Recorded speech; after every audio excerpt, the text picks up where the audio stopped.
This is my new to me Smith & Wesson 5906.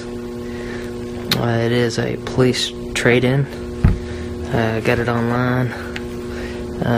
Couldn't tell you what department it came from, but it looks a little rough. But I took it out yesterday, and it shot just fine. It's just got just some wear from holstering and the grip, which can easily be changed out. It came with one 15-round magazine. I'll have to be getting some more of those. And as you can tell, it's all stainless, all steel, which I like. I like a nice heavy pistol here. Nothing too special about it. There's other videos about this, so you're not gonna find anything new with mine. After I got a 1911, I really like to have an external hammer here, so you can have it, what they say, cocked and locked. This one has a decocker though. When you put it on safe, it throws the hammer down, and what it does is, you can see the pins right there, but you see how that's moving? It blocks it from hitting the pin. So when you throw it off of safety, it drops the hammer fully down, and then you have a double action for the first shot, as you can see. And then after it fires and recoils, it'll be single action from then on. It has a magazine safety. This is so if someone were to try to take the pistol away from an officer, that you release the magazine, and it doesn't matter if there's a round in the chamber, they cannot fire. It doesn't matter at all. It makes the pistol useless, so it turns into a rock, and I guess they could throw it at the officer if they wanted to. So that's a pretty neat feature. Of course, that is if they were able to release the magazine, and as long as they press that button, that magazine looks like it'll just come out every single time. You saw how much it shot out shooting it sideways. Just put a little. So that's a pretty neat feature. I like that. For me, I don't really need that. I won't be carrying this. This is a pretty heavy pistol, 9mm, but I got this to replace my Sigma 9mm. Like I said, I like a external safety, and I like a hammer. The Sigma, what it does is it has a long trigger pull to keep you, in case you do that. That's the only safety. There's no external safety. The teardown is pretty easy. As you can tell, I'm missing the right side lever for the ambidextrous safety. This one obviously doesn't come off. This one does. I guess it slides in there and has a pin. I haven't seen a very close-up shot of that, so I'm not for sure. So I will have to be looking for one of those. I will have to do some polishing on. There's some slight rust on the sights, and the dots need to be redone, but they're still good. I honestly don't really look at the dots. I just line it up just like that. I always tell people, if you put your finger there and you can see the front sight, and then you're lined up, so you know when I'm shooting it, I don't concentrate on the dots. I just get it there and shoot. So teardown is pretty easy. It's just like I guess you say 1911.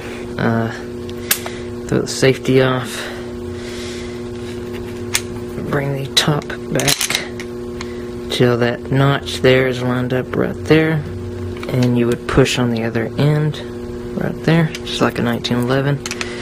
Hold that back, pull that pin out, kind of see there's a little, that's the spring rod right there at the very end, that little nipple thing sticking out, and it looks like it sits right there in that little groove there. Okay, so we are good to pull that off. And here is the upper half. You get your guide rod and your spring. That just pops right out. And the spring does, it just comes right off. And you have your barrel. And here is the barrel. Pretty nice. As you can tell, it's dirty. It came to me dirty since it was a trade-in. I'm sure they don't waste money cleaning these if they're just gonna sell them. I took it to the, like I said, I took it to the range last time, and I just oiled it up a little and shot it. I didn't feel like cleaning it. I know it's already broken in. I'm sure it's had plenty of rounds through it, so I know it'd work. Just wanted to take it out, just see how well it's shot dirty. And of course I'll be cleaning it after this video, getting it a good scrub. And had no problem with the firing pin, even as dirty as it is. It's nothing bad. Let's see the bottom end. Pretty nasty, but all is well. These things are, from what I've read, are very, very reliable. One of the most reliable pistols Smith & Wesson's made. So you throw it together. I mean, just exactly almost like a 1911. The only thing is you don't have the I can't think of the name, but the part you slide in and lock the spring and the barrel in, the guide, barrel guide, I guess you'd say. So just like that. Now the only problem with this pistol is putting it together is you have 3 fins. You got this big one here, then you have 2 right here. See, I just kind of, that one's real loose, and then that's another one right there. That's the booger right there. So the first one's real easy. It's long. You just put your thumb right there, and that one sticking up right there, it's real loose. Just push that down, and then you have that little hump. It'll surprisingly not go over that.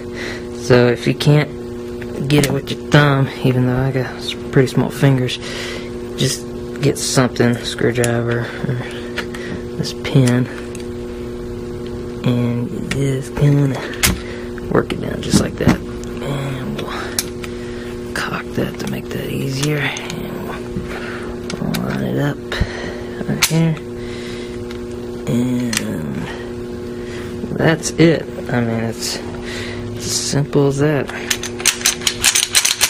Make sure it slides. That is, I mean, that's simple, super simple. I love it. I love the weight. I love the heaviness of these pistols. So, and then of course after I bought this, I was seeing those FN, what are they, FNPs.